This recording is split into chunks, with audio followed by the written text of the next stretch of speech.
quemado todos los avaranas, todos los obstáculos, Klesha Varanas primero, en términos del Mahayana, los 7 primeros bhumis, estadios del Bodhisattva, se van quemando los Klesha Varanas, y luego en los 3 últimos bhumis se van quemando los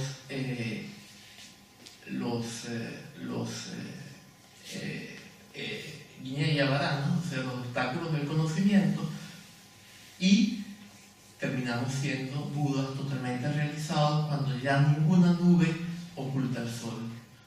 Entonces, más o menos esto viene siendo el principio del Dzogchen.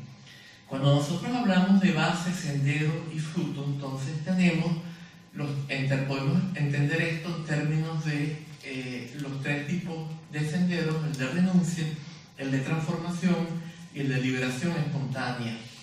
En términos del sendero de renuncia, allí tenemos la base, es la naturaleza búdica. El sendero es aplicar toda esta cantidad de condiciones secundarias para que germine la semilla. Tenemos también en el Uttara Tantra el ejemplo del sol, o sea que el conocimiento está allí, pero el método del Mahayana es aplicar las condiciones secundarias para que la semilla germine.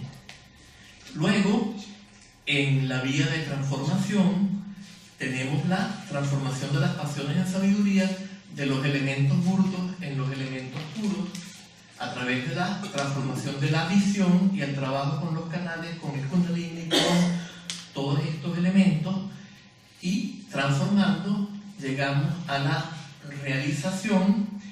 Y ya el principio aquí es diferente. ¿Por qué es diferente? Porque el principio de la vía de renuncia es el Hetu Yana. Hetu significa causa, es el sendero basado en la causa. Entonces, por ejemplo, en el Mahayana tenemos que la causa del Dharmakaya es la acumulación de sabiduría, o de gnosis, podríamos decir, de gnosis primordial. Y la causa del Rupakaya viene siendo la acumulación de méritos. ¿Qué significa esto? Rupakaya, recordemos, no sé si todo el mundo está familiarizado con los términos, por lo tanto explico. Dharmakaya dijimos que era la mente de Buda, esto lo hemos ya utilizado el término muchas veces. Rupakaya vienen siendo las otras 2 dimensiones de un Buda.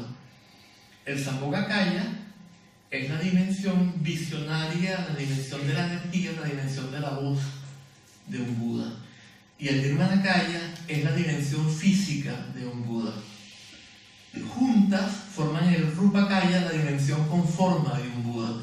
Entonces, la causa del Rupakaya en el Mahayana viene siendo ¿qué? La acumulación de méritos. Hay una discontinuidad porque la acumulación de méritos no se parece mucho a el resultado que se obtiene, que es el cuerpo y la energía de un Buda.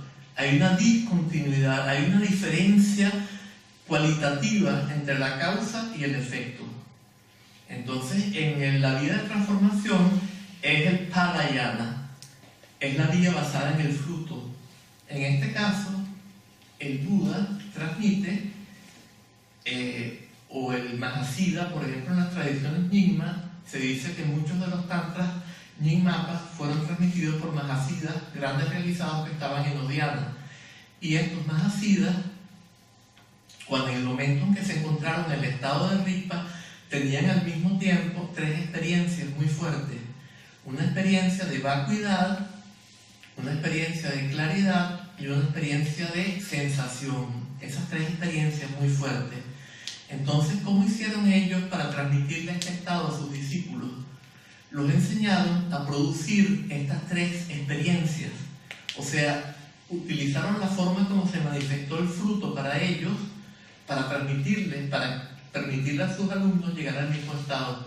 Este estado se llama el estado de Rigpa en la enseñanza Dzogchen.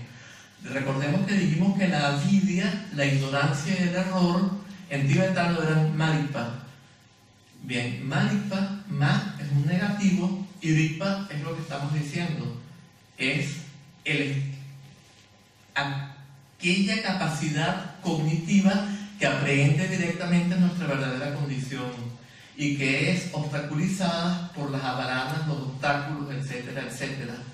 Entonces, cuando en este caso, de lo que se trata es de utilizar la forma como estas tres experiencias para, el maestro le transmite estas tres experiencias, le enseña a los alumnos cómo manifestar estas tres experiencias para que a través de ellas descubra el Rigpa que estaba manifiesto para él cuando se le manifestaron a él. O sea que él transmite basado en la forma como él descubrió el fruto, como él llegó al fruto. Se basa en las experiencias que él tuvo. Y por ejemplo, si él se visualizó como una deidad particular, tuvo la visión del mismo como una deidad airada, entonces así surge este tantra. Esta es la visión Nyingma de la aparición de los tantras. Si él tuvo una experiencia de placer, bien fuera porque estaba en unión con una consorte, o bien fuera porque le vino una forma de respirar, como la que se aplica en el tumo, por ejemplo, y tuvo una vivencia de placer muy fuerte, le enseñó a sus discípulos a unirse con una consorte o a respirar de esta manera y de hacer una visualización soportante, como soporte, para que se manifestara el calor y de esta manera se manifestara el placer, y cómo tener una vivencia de claridad también a través de el incremento de la energía en los centros superiores, que panoramifica la atención y permite que nos demos cuenta de que no hay nada separado del todo. Y cuando veamos esto, nos demos cuenta de que esto no es en sí mismo una sustancia separada, y por lo tanto aprendemos su vacuidad, su verdadera condición de insubstancialidad, de falta de autoexistencia. No existe en sí misma y por sí misma, existe interdependientemente. Eso es lo que significa vacuidad. En el Tíbet, el maestro que más puso énfasis en esto, que vacuidad es interdependencia, sobre todo originación interdependiente, fue Jetson Kappa, y fundador de la escuela Gelug. Y bueno, entonces la visión Nyingma de esto es que este es el principio del Parayana. La enseñanza Dzogchen es la enseñanza que está más allá de la causa y el efecto. No es Ketuyana ni es Parayana. Está más allá de la causa y el efecto porque es liberación espontánea. No hay intento de causar nada. Entonces, desde el punto de vista del Dzogchen, incluso en el Anuyoga, que para la escuela Nyingma es el más alto de los tantras, todavía hay una idea de causalidad que obstruye. Por supuesto que se realiza con el Anuyoga, se le dio una liberación espontánea y se eliminó ese obstáculo de la causalidad. Pero la enseñanza del Anuyoga todavía menciona la causalidad, y esto desde el punto de vista del Dzogchen sigue siendo un pequeño obstáculo que es correcto enseñarlo. ¿Por qué? Porque muy poca gente tiene la capacidad verdaderamente para practicar Dzogchen. Entonces, para la mayor parte de los seres humanos no es asequible el Dzogchen en un primer momento, ¿no? Tenemos que ir creando las condiciones para poder practicarlo. Y esto es algo que se va logrando según las condiciones. La enseñanza Dzogchen tiene sus propios métodos para lograrlo, pero también hay el método gradual, el método Lamrim, en el cual voy pasando de un vehículo a otro. En el Dzogchen coexisten los dos enfoques. El enfoque instantáneo, en el cual con los mismos métodos de la enseñanza Dzogchen puedo lograr ese desarrollo que me capacita para practicar Dzogchen, y el método gradual Lamrim, en el cual voy pasando de un vehículo al otro. Entonces, en el Parayana, en el tantrismo, hay el concepto de tantra, de continuidad. Se dice que la naturaleza de la mente es como un mala, ¿verdad? Que tiene un hilo y muchas cuentas, en el cual las cuentas son las distintas experiencias, también los distintos pensamientos, y el hilo es la capacidad cognitiva que nos atraviesa a todos. En el caso de un individuo particular, en tibetano se llama Yun, es Santana en sánscrito, y es esa capacidad cognitiva que está allí, haya experiencia o no haya experiencia, haya pensamiento o no haya pensamiento. Y cuando descubrimos esta verdadera condición, pensamientos y no pensamientos son lo mismo. Los pensamientos, cuando captamos esta verdadera condición de este yun, también es el dharmakaya, y los pensamientos se liberan por sí solos. Entonces, Tantra significa continuidad de esto, pero también significa continuidad entre base, sendero y fruto.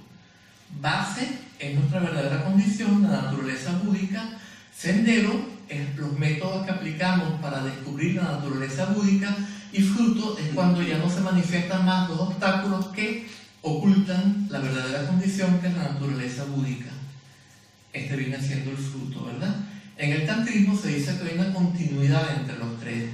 Sin embargo, el sendero tántrico requiere la creación de un estadio de creación, un kyarim, en el cual tengo que aprender a visualizar, a ver la realidad de otra manera, que no era como yo la había visto después de que me educaron mis padres, de una manera nueva, cambiar totalmente mi forma de ver, y luego, a través de métodos con energía, con kundalini, con canales, con chakras, con descubrir la verdadera condición, y de esta manera descubrir la naturaleza búdica.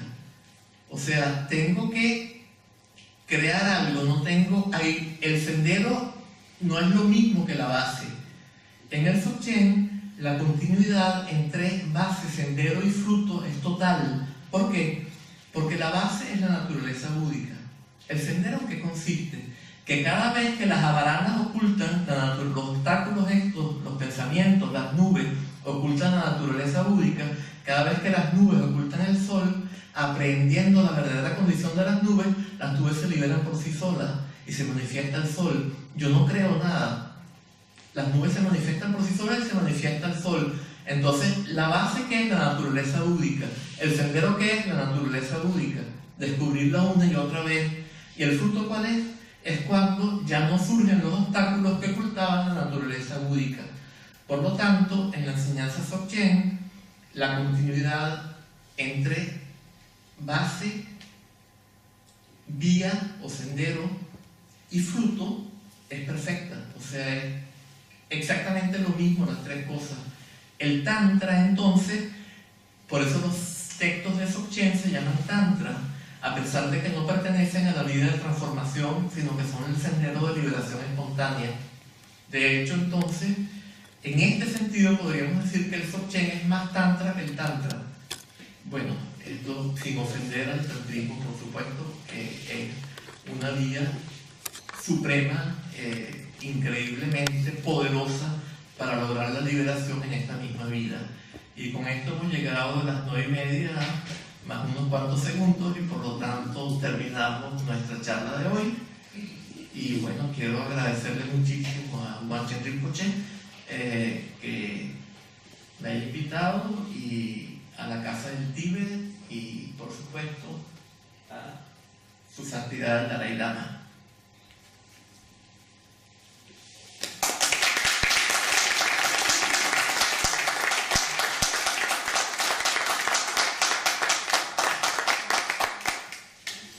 Y por supuesto, ahora si hay preguntas o dudas, objeciones, cualquier cosa, son más que bienvenidas.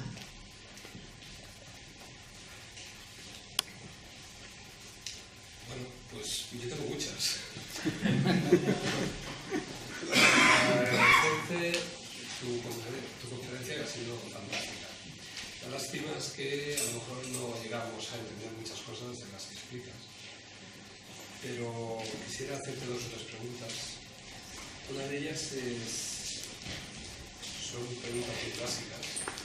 Una de ellas, el Dzogchen es realmente un equivalente a un vipassana. ¿Sería esto? Sí, vamos entonces primero con esa y después vamos con otras para que no se nos olvide ninguno, porque como no tengo aquí lápiz para anotar, pues preferible es ir contestando de una por una. La enseñanza Dzogchen es al mismo tiempo Shamatha y Vipassana, indivisible. ¿Por qué? Porque en cierto sentido va más allá de ambas. En Shamatha y Vipassana primero yo tengo que pacificar la mente para luego aprender su verdadera condición. En la enseñanza Dzogchen hay varias maneras de trabajar. ¿Por qué? Porque hay 3 series de enseñanza Dzogchen. Tenemos Zen-de, Long-de y Upadesha. En el Zen-de empezamos con Shamatha, seguimos con Vipassana. Luego tenemos una indivisibilidad de ambas. Y por último, Lundrup, que significa perfección espontánea, espontaneidad total, que es ya cuando estamos en el fruto. Por lo tanto, allí vamos pasando por Shamatha, Vipassana y luego llegamos al estado de Dzogchen. No se entra en el estado de Dzogchen desde un comienzo. En el Long-de, que es la serie del espacio, hay una introducción directa en la cual desde el comienzo, aplicando una serie de métodos, por supuesto por liberación espontánea, se entra en el estado de Dzogchen. Y allí están manifiestos indivisibles Shamatha y Vipassana. No es que tengo que producir primero el Shamatha para luego tener el Vipassana teniendo el Shamatha como base. Claro, esto requiere mucho más capacidad. Entonces esa capacidad hay que construirla. Pero cuando se aplica la enseñanza Dzogchen del Long-de, no es que voy gradualmente a llegar al Vipassana a través del Shamatha, sino que hay una indivisibilidad.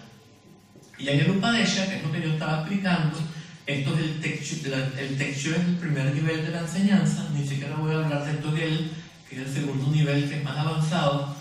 Entonces el Tekcho consiste en lo siguiente, lo que decíamos ya ahorita, lo que habíamos dicho todo el tiempo: cada vez que surge un pensamiento, aprehendo su esencia y se libera por sí solo. ¿Pero qué significa Tekcho?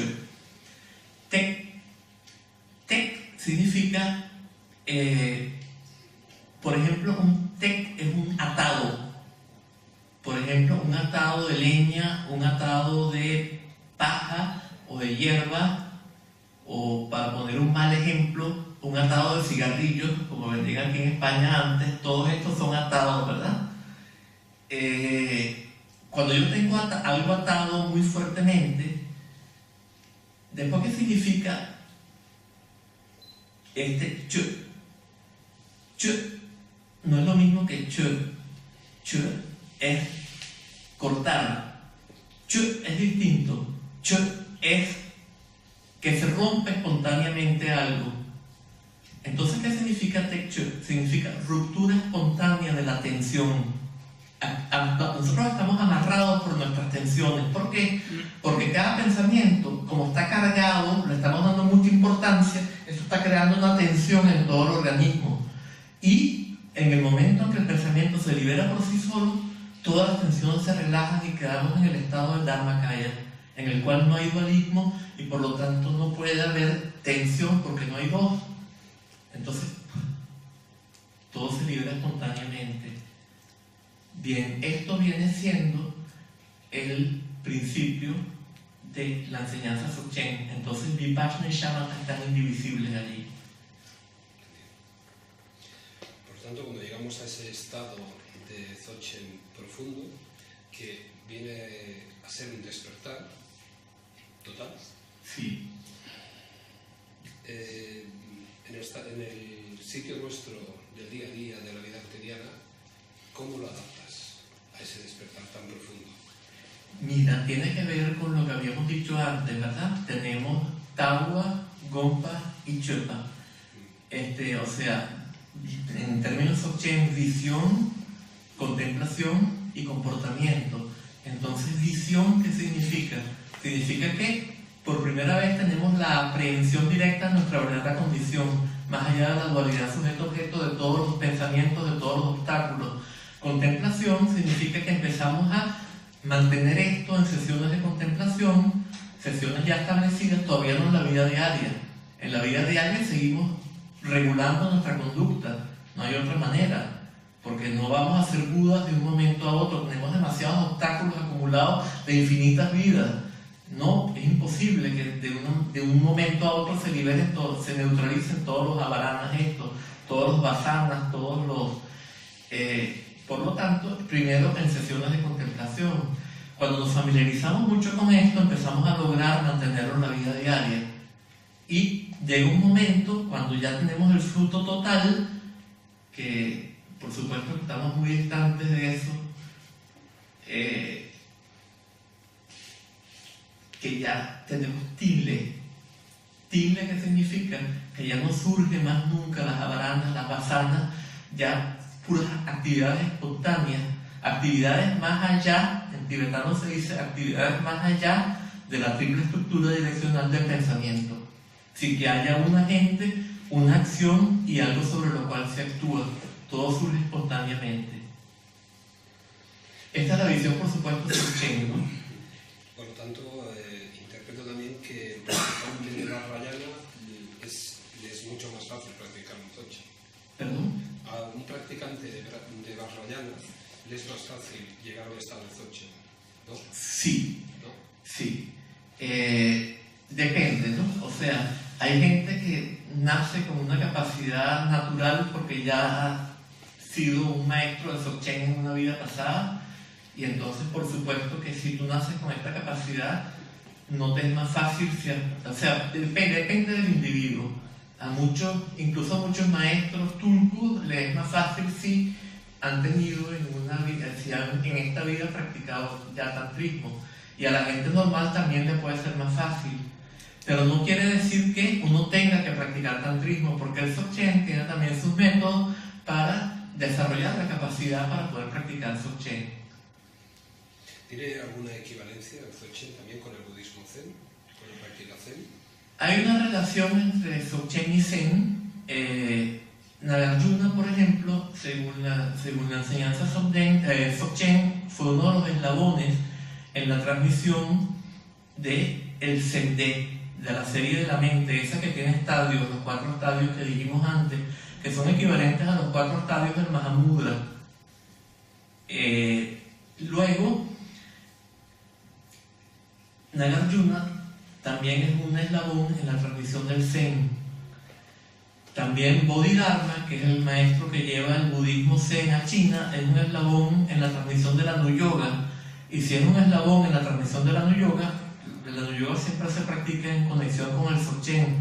Debe haber sido también un maestro de Dzogchen, pero que encontró que en China era más propicio enseñar en términos del marco de la renuncia, y adaptó una enseñanza, tenía todas las enseñanzas, tenía el Zen, tenía el tantrismo, tenía el Dzogchen, pero le pareció más apropiado para China enseñar el Zen, y eso fue lo que se estableció en China. Pero sin embargo el principio no es exactamente el mismo, porque primero el Zen es en el marco del sendero de la renuncia, y en la práctica del Zen esto es muy complejo porque, por ejemplo, en estos 2 libros que yo mencioné, el Katan Dena y los 2 libros de estos, el otro, el Santen Mikdrön, se comparan el Zen con el Dzogchen y se establecen unas diferencias claves. Se dicen que en el Zen, por ejemplo, uno está como muy centrado dentro de sí, uno a veces tiene los ojos semiabiertos, está como centrado adentro, y en el Dzogchen, en cambio, uno tiene los ojos totalmente abiertos, que es indispensable para que esté abierto el canal de sabiduría, el Kati, que conecta el corazón a los ojos, y que tiene que estar totalmente abierto para poder estar en Rigpa. Ahí hay unas diferencias que son esenciales, ¿no? Y hay unos ejemplos en el cual, aunque una gallina parezca que está mirando el suelo, en verdad está mirando el grano que quiere picotear. Aunque una señora que está ensartando una aguja parece que está mirando el cielo, en verdad está mirando el ojo de la aguja. En cambio en el Dzogchen estamos en el cielo, estamos en la tierra, estamos en la base, estamos en el cielo, en el estado total, panorámico, que no tiene límite desde el comienzo. Sin embargo, por ejemplo, cuando en la tradición Rinzai alguien tiene practicando el Koan, por ejemplo, llega un momento en que entra en la masa de dudas y pierde todo sentido de la realidad y tiene un Satori, una liberación espontánea. Eso se da por liberación espontánea, pero también la liberación del Buda se dio así, y la liberación de todos los maestros, de todos los senderos se han dado así. Entonces, en el fondo, en todos los senderos entra la liberación espontánea, o sea que también hay un elemento de Dzogchen en el Zen. Pero esto es muy complejo porque, claro, por ejemplo, esta parte no la mencionan estos 2 maestros, Nuchen Sangye Yeshe o Nankin Nimpo, porque ellos no hablan del Koan ni de este Satori. Entonces, Esto ya tenemos que hacerlo nosotros comparando los sistemas, ¿no? Pues muchísimas gracias. De nada. Me voy con muchas preguntas, pero es que es loca. Bueno. Bueno, de hecho, prácticamente mi pregunta más importante ya la has formulado tú. Un practicante de Vajrayana, y evidentemente en función de la persona, en un momento dado puede dar el salto al Dzogchen sin ningún problema. Por supuesto. Es lo que yo, escuchándote por primera vez, te he leído. Yo te escucho, entonces, y al principio de la conversación, perdón, de tu charla, es lo que he captado inmediatamente, que se puede dar perfectamente este salto, y además en el momento más inesperado. Además En que... el momento más inesperado, Sí. de alguna manera. Sí, exacto. Sí, Es lo que he percibido claramente en un momento dado. sí. Sí, esto es. Iba a hacer otra sobre Mahamudra, pero ya me parece irrelevante. O sea, la dejo ahí. Yo creo que ya además es hora de que Wanchen Rinpoche cierre la casa de Felipe, ¿verdad? Podemos dormir aquí dentro. Muchas gracias. Vale, gracias, gracias. Gracias.